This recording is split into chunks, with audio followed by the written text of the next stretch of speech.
পালিয়ে ভারতে আশ্রয় নেয়া সাবেক প্রধানমন্ত্রী শেখ হাসিনাকে ফেরত চেয়ে বাংলাদেশের পাঠানো কূটনৈতিক চিঠি পাওয়ার কথা স্বীকার করেছে ভারত।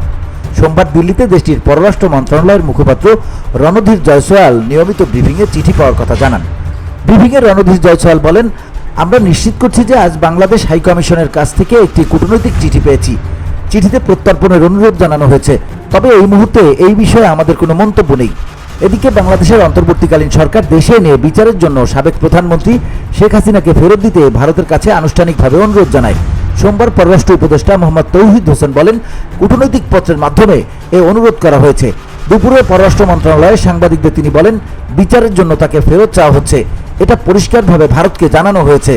ছাত্র জনতার অভ্যুত্থানের মুখে গত 5 আগস্ট সরকার পতনের পর শেখ হাসিনা প্রধানমন্ত্রীর পদ থেকে পদত্যাগ করে পালিয়ে ভারতে চলে যান।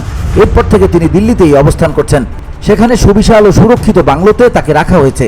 এর আগে সকালে স্বরাষ্ট্র উপদেষ্টা মোহাম্মদ জাহাঙ্গীর আলম চৌধুরী সাংবাদিকদের বলেন, শেখ হাসিনাকে ফেরত চেয়ে ভারতকে জানাতে পররাষ্ট্র মন্ত্রণালয়ে চিঠি দেওয়া হয়েছে। VOD Bangla news desk.